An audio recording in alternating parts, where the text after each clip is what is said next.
itulah perempuan itu nanam untuk membuat proses casingnya manusia lah. Casing ini dunia, makanya manusia ini casingnya aja, ini tergantung yang nyita aja. Ini dunia, ini casingnya. Tangan ini dunia, maka dia senengnya dunia. Mata ini dunia, wong dari produk dunia kok. Makanya tangan laki-laki dimanapun kalau lihat bokong pasti pengen demek.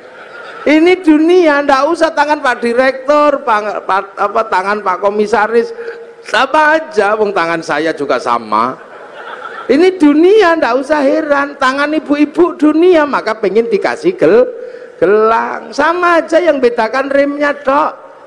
Insya Allah kayak kiai ini remnya cakram.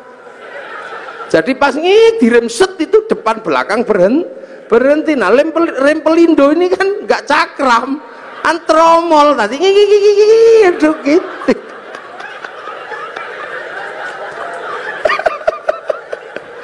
Lah ini dunia. Loh makanya yang dunia, yang berasal dari dunia, ya senengnya dunia.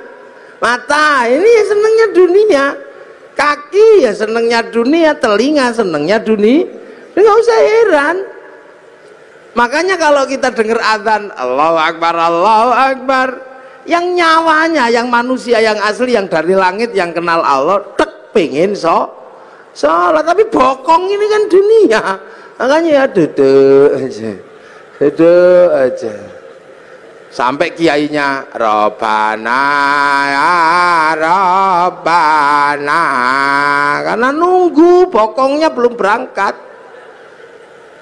Robbana ya Robbana udah kelamaan nggak dateng ya tombo ati wis pegel ya nambah niatine dhewe. Kalau udah capek nggak dateng baru kiainya ngamuk, diuruki anjang baru jeruan dal teko itu. Itu dunia ya begitu. Ada orang minta gitu, paring den, tek pingin ngasih yang nyawa ini, yang akhirat. Tapi tangan ini kan dunia, begitu masuk saku, oh kasap 1.000, minggir 50, cari yang 2.000, lemas itu ya biasa. Yang donya. Makanya jangan heran kalau sholat Allahu Akbar. Ini kan pengen ngadep Allah, ini wajah tuh iya. Tapi mata ini dunia, ya nggak bisa. Begitu melek ini ya. Oh sarungnya bolong ya, nggak bisa. Allahu Akbar. Kuping ini dunia, begitu toh tet bel kantor masuk. Kalau ada bakso ting bakso. Hujan kretek ya Allah sepatuku kudanan. Nggak bisa yang dunia, wong ini memang dunia. Allahu Akbar. Bismillahirrahmanirrahim. Sabbihisma rabbikal a'la alladzi khalaqa fasawwa walladzi qaddara fahada. Suwe. Lama ini yakin suwe.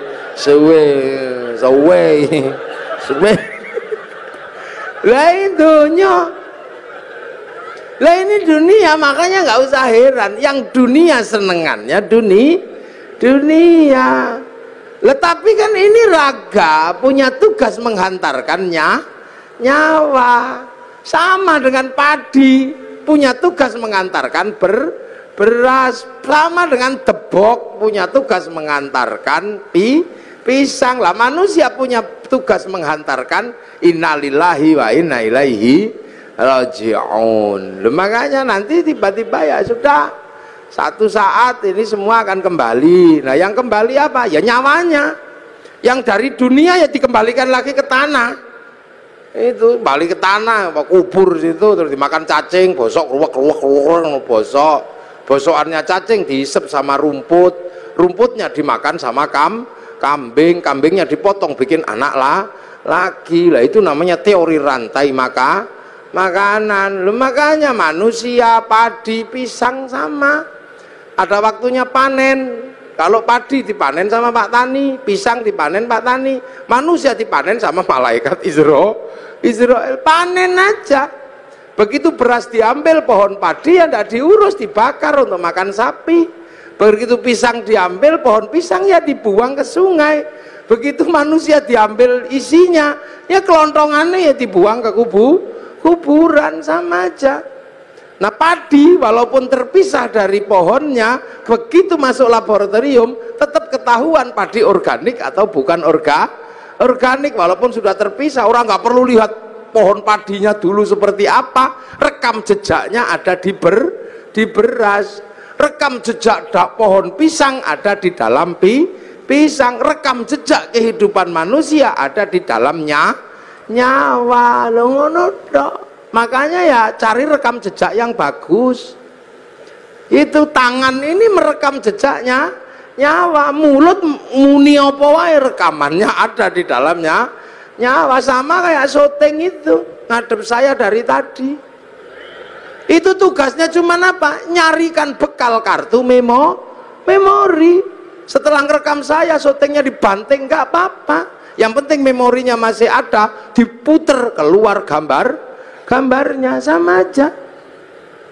Manusia juga gitu, makanya cari rekaman yang bagus. Nah, orang tidak mendapat rekaman bagus kalau nafsunya tinggi, egonya tinggi. Lah ego itu ada di dalam jasad, makanya jasad disuruh ngurangi makanannya agar ego jasadnya turun. Makanya kalau mata melihat gini, egonya turun, lihat istri gemuk, alhamdulillah, egonya udah turun, alhamdulillah gemuk, tanpa tak kasih makan 3 hari juga masih hidup.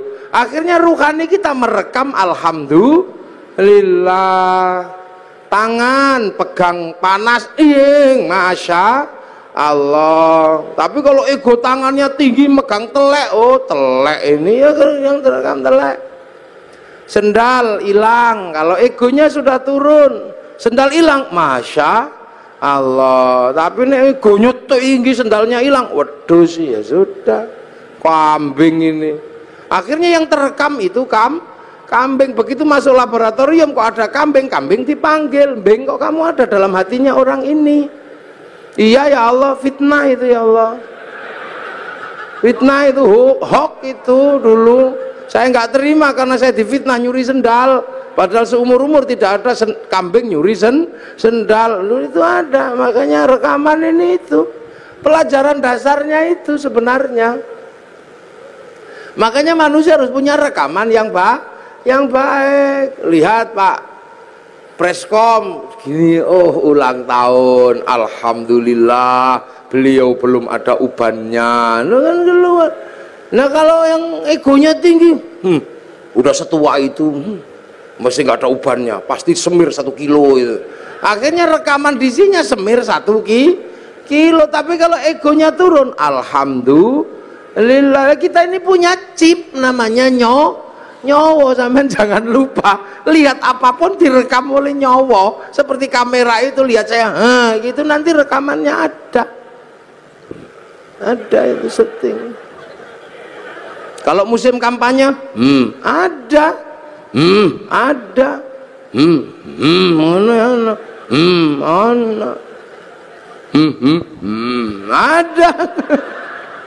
Itu rekamannya ada semua itu di situ nanti.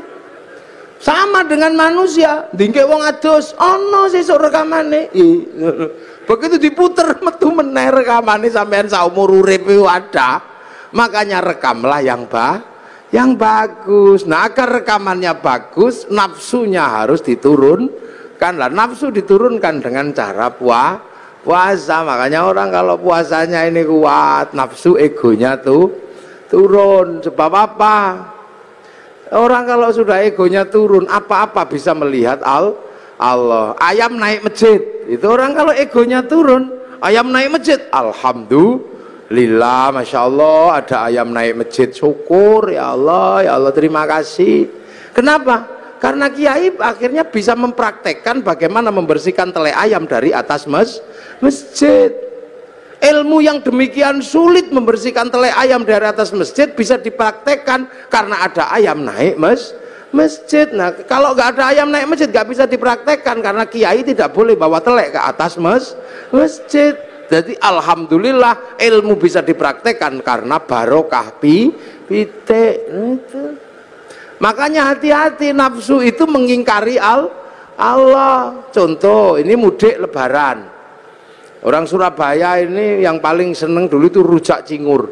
Akhirnya karena musim lebaran cari rujak cingur kemana-mana nggak ada. Sana nggak ada, ke sana nggak ada. Sampai seminggu kepengen rujak cingur. Bayangkan rujak cingur saja udah ngiler. Akhirnya pas halal bihalal ke tempatnya Pak Dirut, Pak Doso, ada rujak cingur. Seminggu kepengen rujak cingur, ada.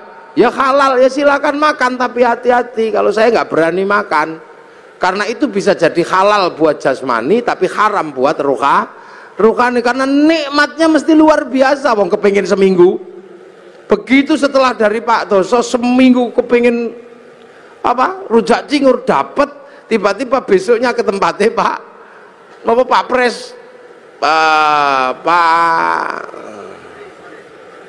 komut. Nah, istilah yang susah buat kiai itu, komut itu komisaris utama. Nah itu kemana Pak komisaris itu tiba-tiba ada ini rujak cingur yang sama. Tapi karena kemarin sudah dapat, akhirnya monggo. Sampun Pak, sampun. Monggo, sampun. Karena udah nggak kepingin. Tapi karena nggak enak sama Pak komisaris ya, dimakan. Enak tempatnya Pak Dirut. Padahal begitu zaman muni enak tempatnya Pak Dirut, zaman ribut sama Allah. Wong hari ini dibagi yang ini kok masih nggak terima, membayangkan yang kemarin. La in syakartum la azidannakum wa la in kafartum inna adzabi lasyadid. Inilah. Jadi ini makanya orang kalau puasanya kuat-kuat, ini enak, nafsunya turun kemanapun kembali kepada Allah. Nah itu loh, maka la'allakum tattaqun, semoga kita menjadi orang yang bertakwa. Lah makanya nafsu ini kalau udah turun, hidup jadi enak, indah. Makanya kita ini kalau orang-orang yang sudah bertakwa enak, lihat apapun kembali kepada Allah. Ini di belakang ada tema keragaman, ya keberagaman apapun juga dari Allah. Makanya orang nafsunya turun ya nggak ribet. Lihat orang Jepang nggak perlu emosi, lihat orang Cina nggak perlu emosi, lihat orang Yahudi nggak perlu emosi. Toh kita hidup bersama-sama. Sekarang orang Jepang nggak datang, tapi mic-nya datang. Ini kan bikinan Jepang.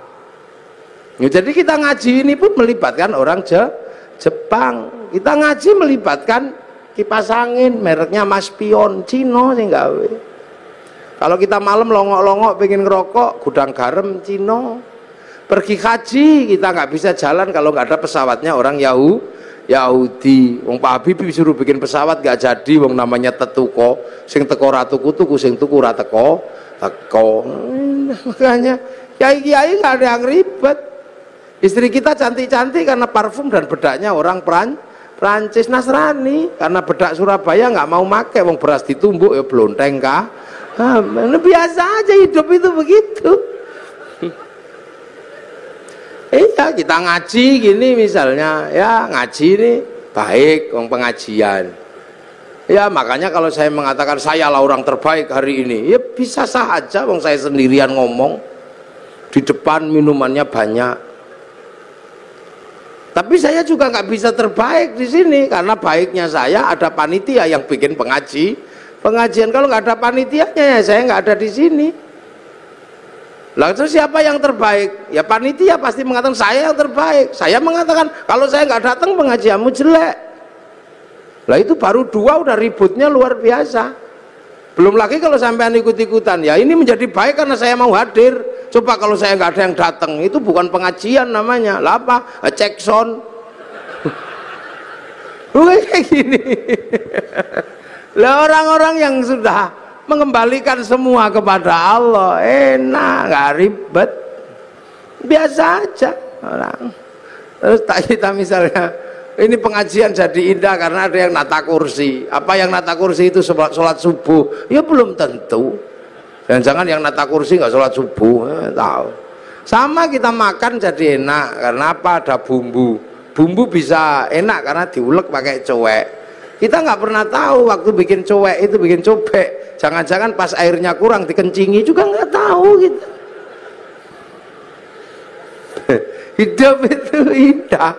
Jadi orang itu kalau sudah mengembalikan semua kepada Allah, nyaman, udah gak ribet. Orang Surabaya ini nggak punya garam, yang punya garam orang Madura. Sampai nggak tahu waktu orang Madura bikin garam, jangan-jangan kebelet pipis, kolamnya dipipisi, ya nggak ngerti kita. Makanya jangan mudah berburuk sangka sama orang, biasa aja hidup itu. Ini makanya akhir-akhir ini begitu orang takut puasa, ini orangnya ribut aja, dikasih apa ribut, dapat apa ribut, orang biasa aja. Ini ngaji, ya ini ngaji, ini minumnya kopi ini kita nggak ngerti, jangan-jangan yang metik kopi ini belum gajian, ini kita nggak tahu, jangan-jangan yang metik kopi malah mati digigit ular. Maka semua kembalikan aja deh kepada Allah. Nah ini syaratnya apa? Nafsunya turunkan minimal dengan mengurangi makan. Kita bisa berlatih untuk menghadirkan dalam setiap kehidupan merasa ada Allah, sehingga apapun rekamannya bagus. Makanya kepala sering diajak ngerekam kalau zikir la ilallah, la ilallah, la ilallah, biar kepalanya ini merekam Allah, tangannya pakai tasbih Allah, ya Allah, ini rekamannya Allah, semua direkam. Makanya sampean jangan heran, rekaman kita ini terhubung langsung dengan servernya Allah, namanya Lauhil Mahfud. Sama kayak sampean, karena punya kartu handphonenya, bisa di GPS kemanapun. Sama dengan manusia, mau lari kemanapun di GPS sama Allah. Loh ya inilah, nah ini yang bisa kita ambil dari yang namanya